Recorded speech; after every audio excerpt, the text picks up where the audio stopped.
This is Father Patrick Briscoe. This is Father Bonaventure Chapman. Welcome to Godsplaining. Thanks to all who support us. If you enjoyed the show, please consider making a monthly donation to us on Patreon.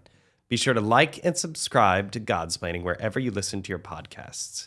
Friends, before we jump into our conversation in this episode, which I'm really looking forward to with Father Bonaventure, I have one announcement, and it is that the Catholic University of America has a new Master of Business Administration program.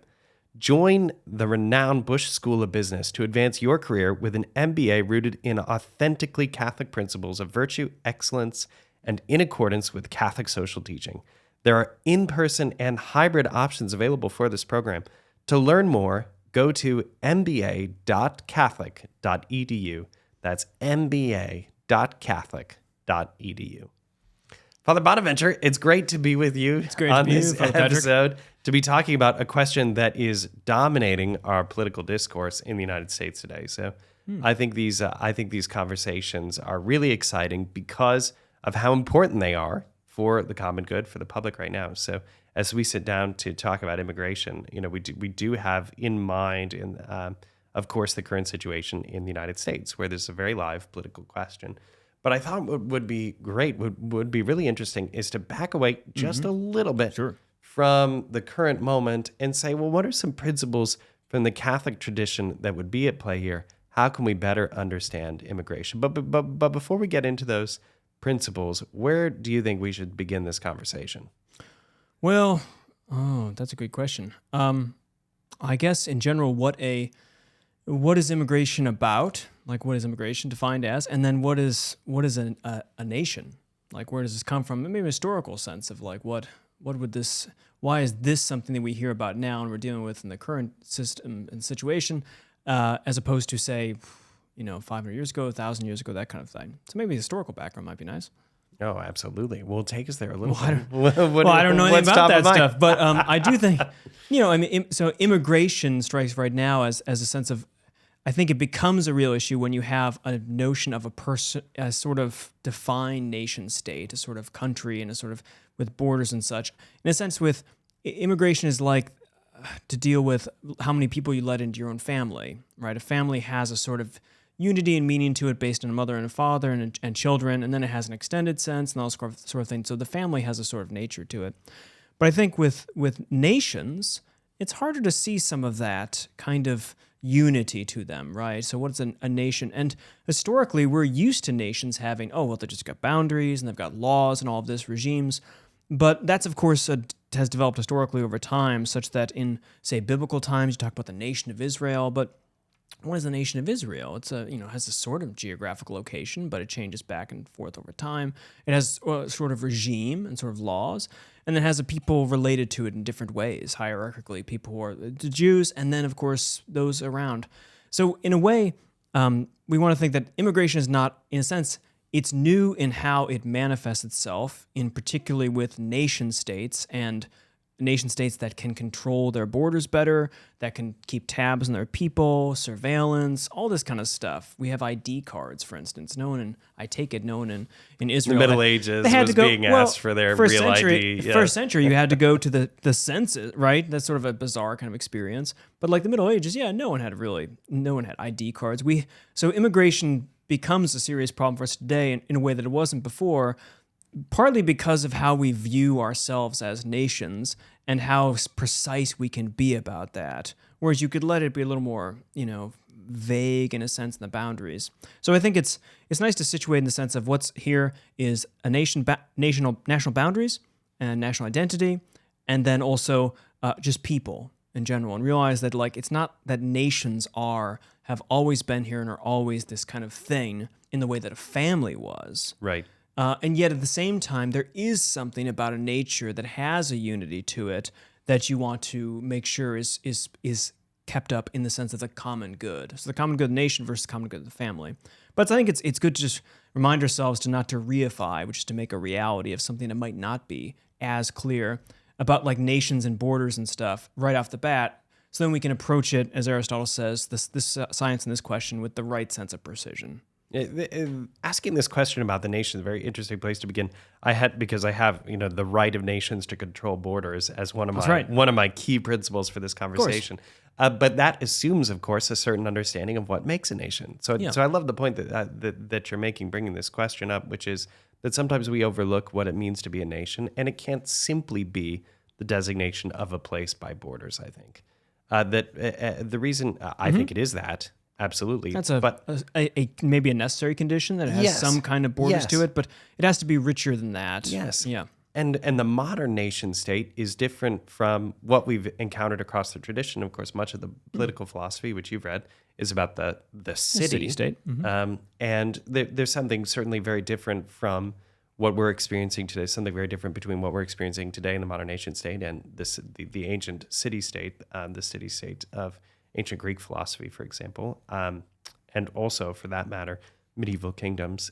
So if a nation is not only its borders, is not merely its borders, what I wanted to propose to you is that a nation is also, a nation requires also a certain blending of its people. There has to be a kind of shared common sense of experience, and that can be diluted, and that can in fact be destroyed. Yeah, I think that's right. The nation, insofar as we say initially, hey, look, it's got porous boundaries in a way that a family might not. Although, of course, families have adopted children, they have extended family members in this. Yet at the same time, there is a sort of shared, it's not just these people living on this parcel of land that counts a family. It's the interactions between the people and their relationships to each other. In the same way, and that is mediated by what are those relationships? Commitments over time, family traditions, common languages, common rights, these kind of things, the warp and the woof of family experience. And when you meet someone else's family and you go, whoa, your family does it very different than mine, right? And you say, well, you're not fitting in, like, oh, sorry, we can't. So there's a sense of the identity of the family that's in these other ways that are not just spatially and temporally located, but have a depth to them. I think in the same way as the nation, as a broader family, conceived analogously, you could say, there are, of course, the same kind of relations. What constitutes it more than its geographical location, but a shared identity in some fashion, a commitment to a tradition, so it has a history, a sort of genealogy, sort of books that you can look back in the family and say, ooh, look, George Washington, there's granddad, that kind of thing, right?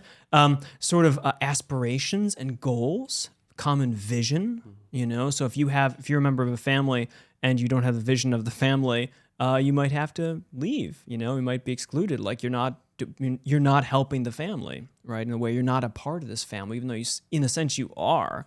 You're no longer actively integrating with this family. You're actually like damaging it, and so you have to, for the family's sake and for your good, you must leave and come back when you're ready, right?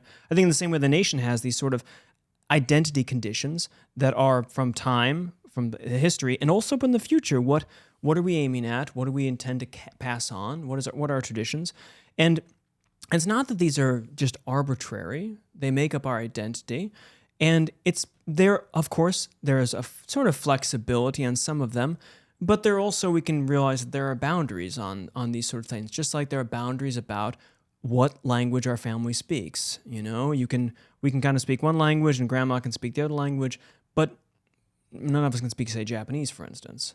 So there's sort of things that it's about holding things together if the thing to be held together is good. And if you think that nations are good and families are good, then you want to make sure that you're holding those together in the ways that will produce them to continue to flourish and grow. It's a fabric. It could be stretched. I like that idea. It's very important that we understand that, yes, this is malleable, but there is a violence that can be done to it. And I think that as a fabric, it can only cover so much. There is a limit. That's a natural finite, in a sense that it's a finite type of thing, in the way that the family is a finite type of thing. You can't have 1,000 people in a family.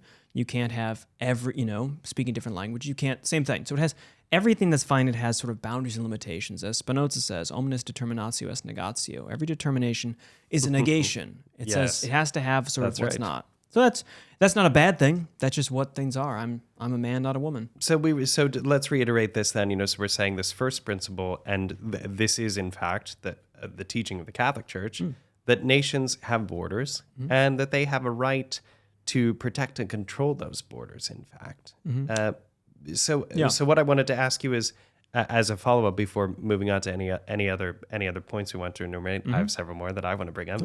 Yeah. But what are the limits, do you think, to the control of those borders? Are there any guiding principles from the Catholic tradition that we might propose for how a nation might go about controlling its borders? Well, that's probably getting the other principles too. But if I had a shot at it, I would say, obviously, so there's a horizontal level of how we control our spaces and such, but then there's also a vertical level, because the nation for us is embedded in a larger framework of us being all members of the church, and us being members of the people of God, and us being children of God in this way. So that, in a sense, this is where the kind of cosmopolitan, which is the polis of the world, the cosmos in a way, or the world itself, is not crazy. It's an empire, a Christian empire. Right. So that's going to. So I'd say when we think about, as we kind of move from discussing the boundaries and how we deal with boundary conditions and such, and violations, and who's in and who's out, and how many we can take and how many, that kind of thing. We also remember we have this other thing, that say a vertical commitment to the fact that, in a sense, we're all part of not a nation but a kingdom, right? And that therefore the other is not entirely other, alien to me, and therefore I have, just like I have obligations to my fellow citizens, I also have obligations to every human being and everything, in a sense, in different grades, based upon the fact that we're all members of the same kingdom, or are meant to be members of the same kingdom of God. In 2003, the bishops of the United States and Mexico put out a pastoral letter. It was a co-signed pastoral letter called Strangers No Longer. And one of the things they suggest in that letter that I think is very interesting is that they say control of a border, exclusion from a country, cannot be made only to protect the wealth of that nation. Oh, and I think that can I make a? I think that's very. I think it's a very interesting, very in fact controversial claim. Well, I think, and this is so you see in the Catechism's discussion of immigration and about nations and their sovereignty and such about this issue. It talks about how we're obliged, insofar as we're able, to welcome those who are looking for or needing assistance and sort of thing. And I take it's similar to the striking teaching of St. Thomas, who's some of our listeners might be familiar with, of Thomas Aquinas. He was a doctor of the church, and he's a Dominican saint from the 13th century. Wait, say more about this. This is very interesting. So Father Gregory, I think, knows a bit about him too. Oh yeah, but good. He has a striking, we'll ask him later. The second part of the Summa, which deals with the moral part, Secunda Secundae, he deals with theft, and he asks the question: is it wrong to thieve? Thieving. He doesn't say it's not English, but I mean he's from Latin. But I like thieving as a word. It's an old translation, so that robbery or stealing. But thieving is thieving ever lawful? And is thieving lawful in times of need? This is the question from Les Mis. That's right. Exactly. Loaf of bread. I love this. Yeah, exactly. And I'm a Javert man, so you're always hoping like, no, under no circumstances is it lawful to thieve. It's not your fault. But of course he says, and this is striking. Thomas, of course, has his principle. He goes first before he answers the question, says yes, it's lawful. It's lawful because everything that is not yours, that is yours above what you need. He says the abundance is meant to succor the poor, to help the poor. So he has this sense that like anything that is not your basic kind of needs belongs to the poor in need. So if someone comes to your door and needs, something, and you have it, right? In a sense, you're thieving from him in that moment because it's actually his, right? And that's a striking claim. And you can see this in the parallel in the Catechism is direct, that it's, insofar as you have extra things, so it talks about the rich nations, and nations have a sort of obligation, a duty, to assist those in need who come under certain conditions, and then the devil's in the details, of course. But there has to be this sense of, a reminder to me at least, and those of us in affluent countries, that actually the stuff we have ultimately is common.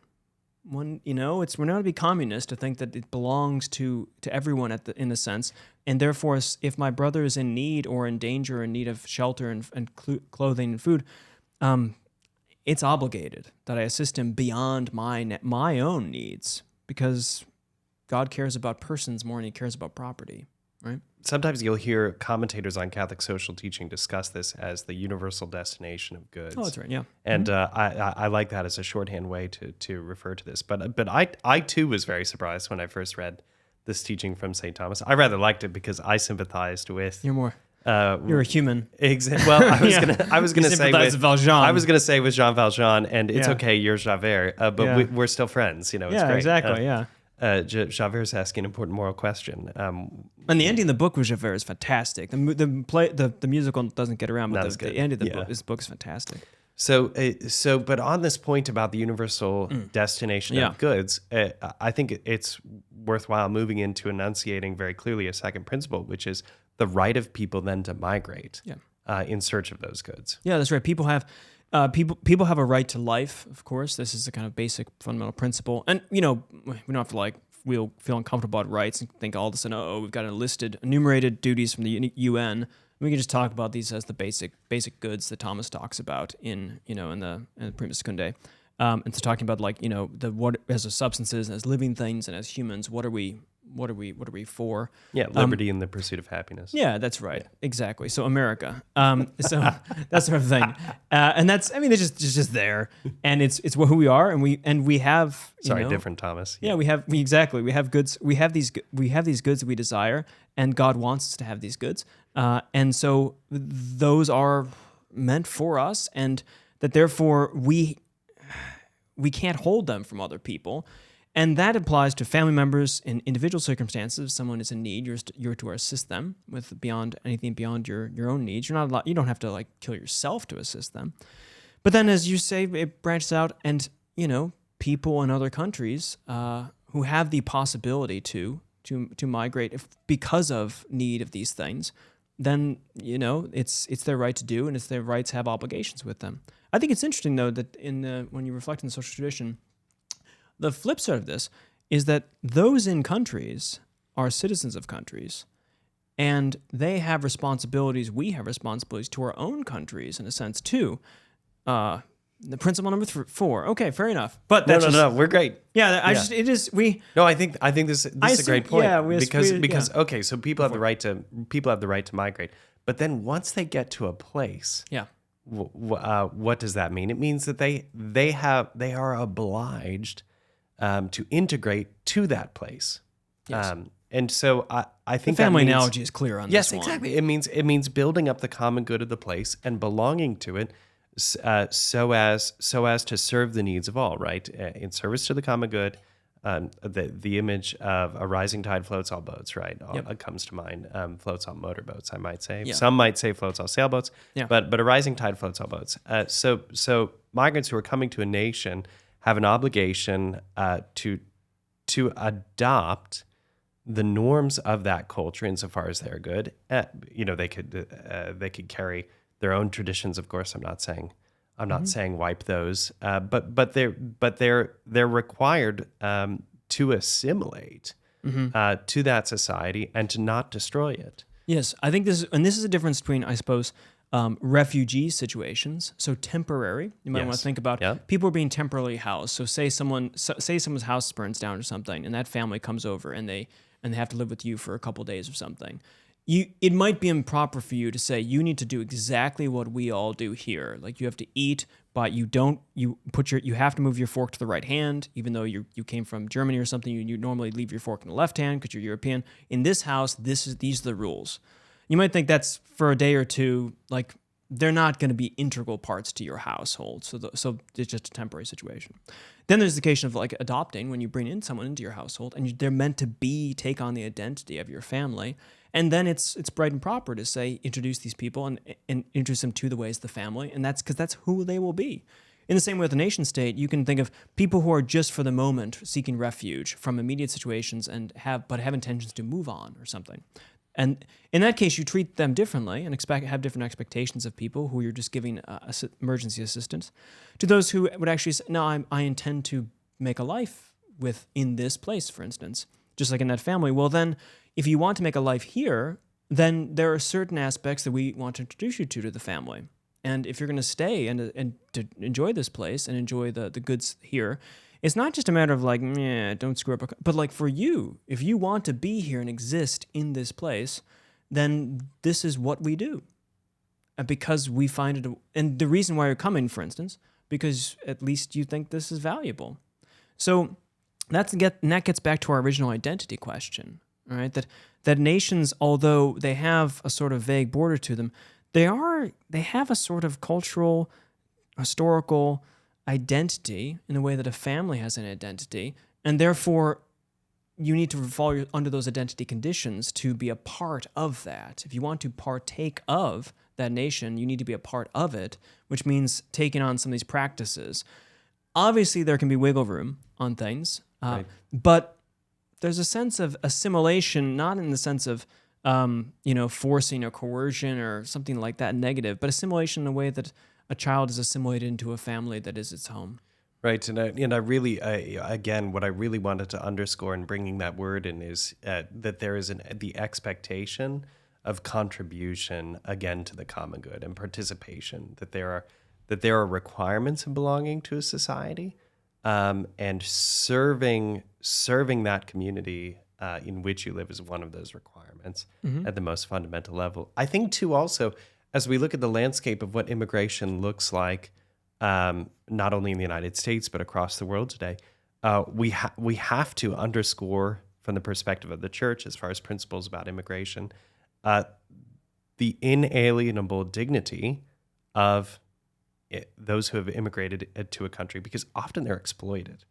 And I think this is one of the difficulties. Sometimes you'll be in a conversation with someone and you realize that the person believes that immigration is a de facto good, and oftentimes I bring up the fact that plenty of times immigrants are taken advantage of, and that this is also wrong. Yes, and that a society that is bringing immigrants in has a duty to protect the dignity of those people. It's not enough to say, for example, come to the United States, work this less than minimum wage paying job, and we owe you nothing. So one of the reasons why this point about the right of the nation is so important is because this respect to the person is downstream from that, I think. That's right. And the nation has an obligation to make sure that the immigrants are well cared for and that their dignity is protected. Yeah, one, because of the point about us being all kingdom and members of the people of God, us being children of God, created in the image and likeness of Him, Imago Dei, and therefore we have a relationship to each other, and we belong to a community in a way that transcends national borders because it's a community of persons. Okay, so that's one. But two, of course, the nation, to be a good nation, has to be a virtuous nation, which means that it takes on obligations and also cares for goods. And if individuals are personal goods, they are in a sense ends in themselves. We are the crown of creation in a way. Then the nation should care for that. The nation's policies and laws care for all persons within its ambit, right? And in different ways about how you do that, but never in the sense that there are real persons and fake persons. No, there are citizens and people on the way to citizenship and all relations between, but persons has to be a fundamental basis of that, and the nation has to respect persons in that way.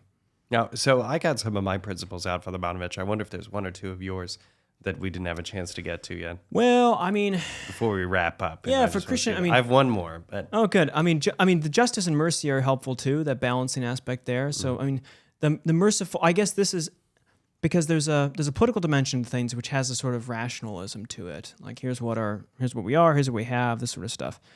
But I think as Christians, we are aware of our sinfulness, and we're aware that we tend to be can lead to a egocentricity or a kind of a holding things in, a kind of fear of losing, a sort of zero-sum game mentality sometimes, like if I give this, then... So a sort of lack of generosity. And I think that the merciful aspect, an element, which is not a political element, you could say, but is a reminder to a fallen political regime that we can probably do more, or I can probably do more in situations where I'm concerned about something. I think this is true for personally. I find, you can always spend a little more time with someone. It's not going to take that much out. It means a lot to them, for instance, this sort of stuff, right? We do this in pastoral work. I think if you ramp this up, you can have a sense of the mercy given to others as a corrective, not to justice. Mercy is never corrective, but justice in that way, but a corrective to a lack of charity that we might naturally feel because of various and sundry things as fallen creatures. So mercy kind of can overcompensate for the undercompensation that we might give to others. So I think the principle of mercy, however it plays out, ought to be in the mindset of what we do. Of course, that doesn't mean just giving anything to anybody, but that it's there in the background. I think mercy, I'm inclined to think that mercy is an important element to life. That actually sets up for the last thing that I wanted to share, which is that it's not a good de facto for someone to leave his or her homeland. Mm-hmm. A person has the right, the church says, to abundance and to a just wage and to live in their home. Mm-hmm. And so while a person might have the right to migrate, that is downstream of something else having gone wrong. Yeah. And so ideally, the root causes of poverty or the factors that are driving migration, or any other kind of issue, war and economic reasons drive most migration, right? But that those root causes can be addressed, ought to be addressed in home nations, such as they can be, so that people can have a flourishing life in their own home. Yes. Obviously, Aristotle talks about us being zoon politikon, political animals, and he doesn't mean like we're all senators. He means we're meant to live living in jails. Yeah, it's not zoos. Exactly. Yeah. We're meant to be animals, humans, beings that live in community in the polis, in the city, in these sort of larger groups. That's where we find our fullest flourishing, when it's not just in the family, but actually in these kind of political communities. And we're born into a particular political community. And that's our home base. And while many people, of course, you can go outside of that, and some political communities are awful, they still retain a sort of tug on the heart, I suppose, that they are who your identity is tied up in a sense of where you were born and raised, in a way. And therefore, to leave it's always a bit of a deficiency or a disappointment, even though it's necessary in some circumstances. And the ability to try to fix and help and assist those homes so that you don't have migration, ideally, is something that can be asked about. I think I remember when I was in junior year in high school at Catholic school, we had this, I'll never forget this image. I don't know what to do with exactly, but it was this test where it was one of those experiments or thought experiments when you're a little community and you're by a river and like babies keep like coming down and people keep taking the babies doing stuff. And then someone finally says, well, let's go up to the river and find out what's going on, where the babies are coming from, like, and fix that. And then the people at the town say like, no, because if we do that, we might lose one of the babies, we might miss this sort of thing. And I take it the point was, no, I mean, it's best to try to fix the source, the root problem, instead of just keep kind of developing these large infrastructures and setting up to keep receiving these babies. And I assume it was if I reflect back on it now, some kind of discussion of like, you should go to the root issues and try to solve those, and take these individual issues as temporary things that are symptoms of other ways. And if you can fix the roots, that's great. That's more desirable than just fixing one at a time ad hoc. Many other things can and ought to be said about this conversation, but hopefully our quick foray has given you, dear friends, some principles, some things to bring out in your own conversation, some principles to continue on pursuing in your own reflection. So we appreciate you tuning in today. Before we let you go, we have a very exciting announcement. We are doing, for another year, the Men's Wilderness Retreat in Brevard, North Carolina. I'm very excited about it. That will take place on August 14th to 17th. You can find more information about the Men's Wilderness Retreat, which is for men and held in the wilderness. The Men's Wilderness Retreat, you can find more information about that on our website at Godsplaining.org under the Events tab.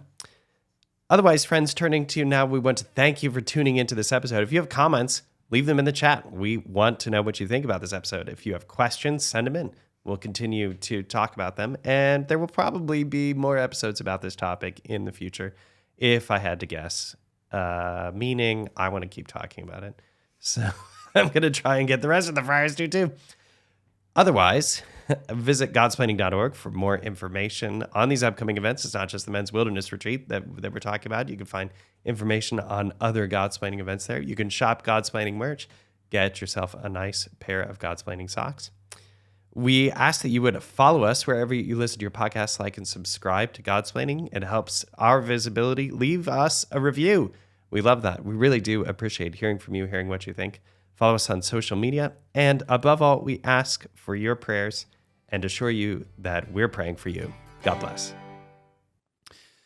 Father Bonaventure, if you had to choose between getting Warby Parker glasses, subscribing to a YouTube channel, or flossing your teeth, what would you choose?